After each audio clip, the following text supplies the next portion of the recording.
And those practices were in the hands of both the protesters themselves and bystanders who might record and transmit what they saw. Much of the language of the Occupy movement ended up being language borrowed from mass media, whether we're talking about the Guy Fawkes masks associated with V for Vendetta, or in this image we're seeing the bat signal that was projected on the side of one of the buildings on Wall Street calling out for help in dealing with the banker class. Or we saw in the United States things like Occupy Sesame Street, which took a character from a children's show, Oscar, or Cookie Monster, and says 99% of the world's cookies are consumed by 1% of the monsters. So again, we're seeing the language of this protest is conducted through things borrowed from popular culture, remixed, recirculated, sent back to the world. Perhaps the most spectacular example of that we saw in the United States was this guy, so-called pepper spray cop. And the pepper spray cop was actually a campus policeman at the University of California at Davis. And this was a local incident. He pepper sprayed a group of protesters sitting peacefully on the grass. The image was taken up and transmitted and mixed together with a variety of different images. What we see there, an image from Star Wars, he's pepper spraying Yoda, and we're seeing images from high culture or art. And the incident took place on a Saturday. By Monday, the New York Times was reporting more than 200 remixes of that one image were put into circulation, each traveling through different routes, each reaching different people, but all of them helping to cement the status of the pepper spray cop as a kind of icon of authoritarian response to the student protesters. And I've shared these slides around the world, and people generally recognize who the pepper spray cop is, even though in another time and place, this would have been a story that stayed locked down on the University of California, Davis campus. Now, the news media tends to talk about this behavior as viral media, and that's a term that I find somewhat objectionable. What we're seeing is an enormous expansion of the capacity of everyday people to communicate their ideas, to both produce and circulate culture. But the term viral implies a total loss of control. We just got sick, it just went viral. So here's Neil Stephenson, the science fiction writer, talking in Snow Crash, one of the first statements about viral media. And just look at the language he's using. He says, "We're all susceptible to the pull of viral ideas like mass hysteria, or a tune that gets in your head that you keep on humming all day until you spread it to someone else. Jokes, urban legends, crackpot religions, Marxism. No matter how smart we get, there's always this deep irrational part that makes us potential host for self-replicating information."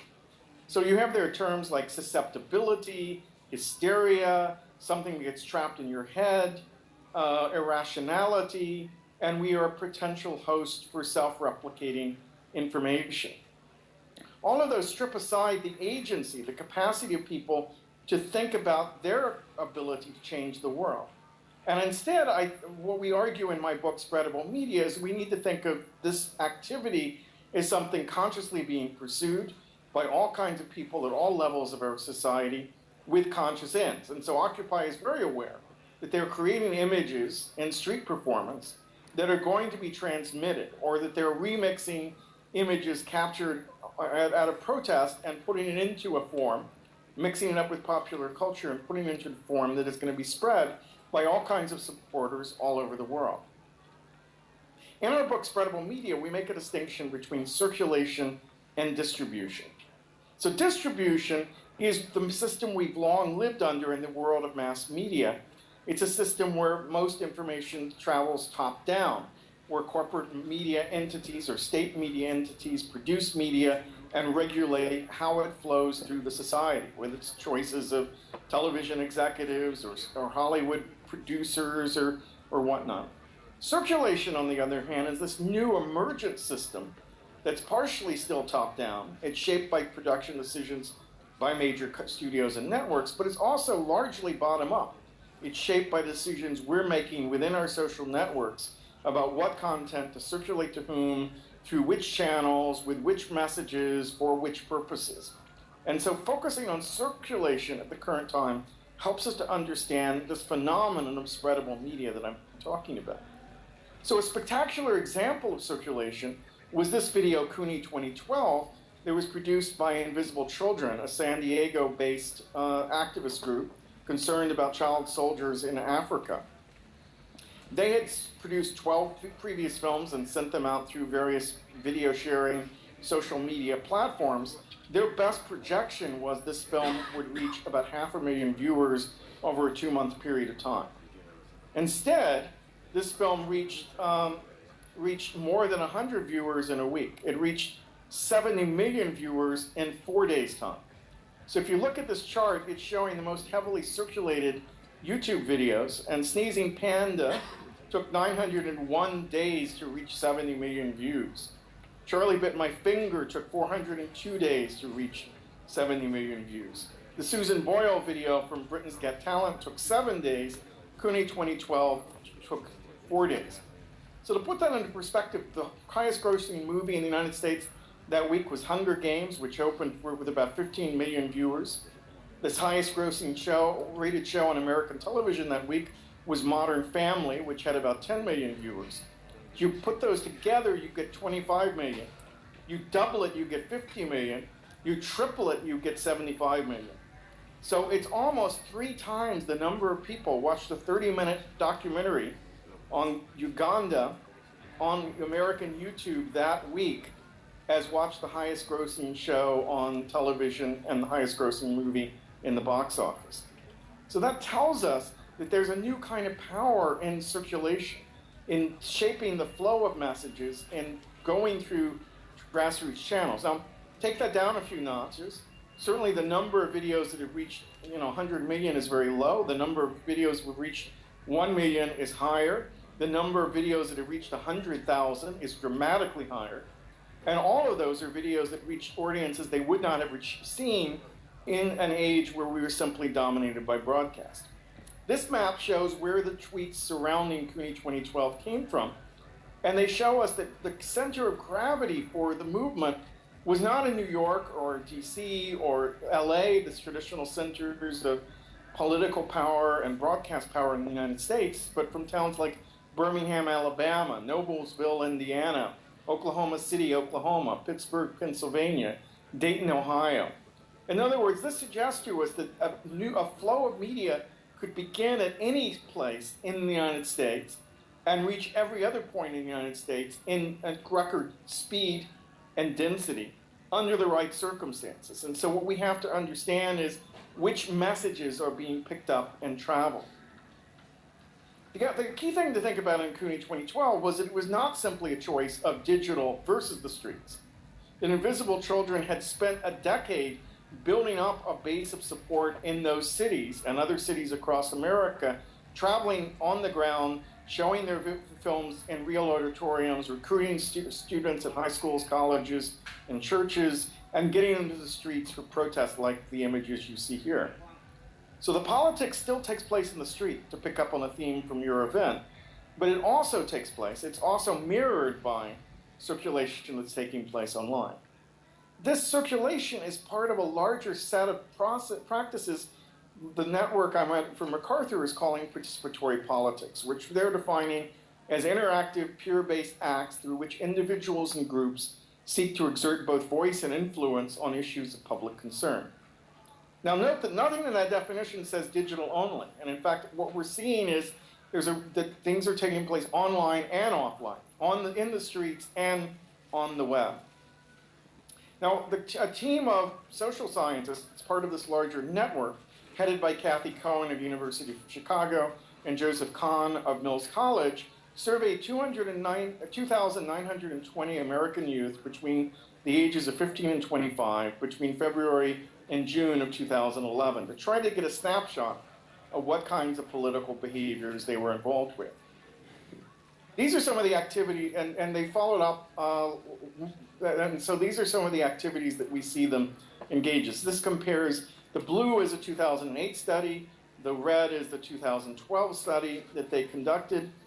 what we see is a dramatic increase in such behaviors as sharing pictures and videos around political issues, sharing news and news stories with friends through social networking sites, joining political groups, and posting comments or blogs about political issues online. So over that period of time, depending on the activity, we've seen some pretty significant increase in the number of young people doing political acts. Now we have to be sure, a large chunk of American youth are doing nothing politically. So according to this chart, 34% of American youth are totally politically disengaged. And those numbers are not that lower than, or that higher than the percentage of adults in American society who are politically disengaged. What we're seeing, though, people often assume that the activity online displaces real-world political activity, institutionalized politics. But what the evidence is showing us is that 37% of youth are involved in both participatory politics and institutional politics, that is, traditional behaviors like voting, petitions, street protests, and so forth.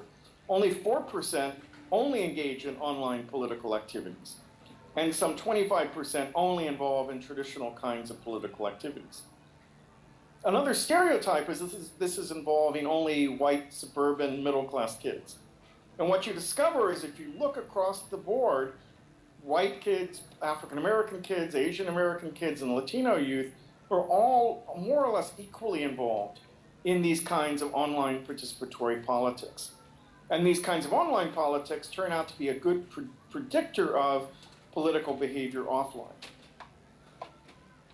Now, part of what's interesting to me, and this goes back to the zombies and the Guy Fawkes mask and so forth, is that the young people who are involved in these political activities have a different idea about the relationship between culture and politics. They're very interested in what we're describing as the civic imagination.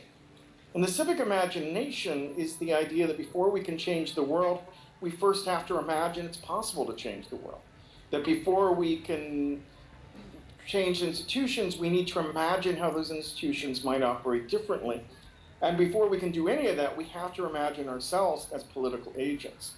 And so young people are turning to works of the imagination, works of fantasy, horror, science fiction, comics, superheroes, as the language through which to talk about their political identities and to inspire the imagination. So here is a quote that's been widely circulated among the activists we've interviewed for my book, from J.K. Rowling speaking at the Harvard University graduation ceremony a few years back, who said, we do not need magic to change the world. We carry all the power we need inside ourselves already. We have the power to imagine better.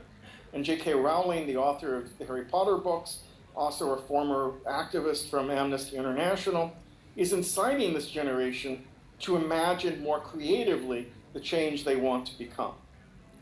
Now, as that happens, what we're seeing is that young people who have been culturally active, they might be members of fan communities, are being moved to being politically active. Now, American researchers have found that young people's political identity is largely shaped by the time they graduate high school. They're either going to be political or they're not. And the predictors of this are the political beliefs and activities of their parents, the kinds of politics that's taught to them through schools, the kinds of after-school clubs like newspaper, debate, student government they participate in, and whether they've done volunteer projects in their community. What we're discovering is that fandom also is serving as another predictor of civic activity, political activity. So here's a young woman named Lauren Bird who cropped up in her studies, and she's telling us in this long quote here, which I'm not going to read all of,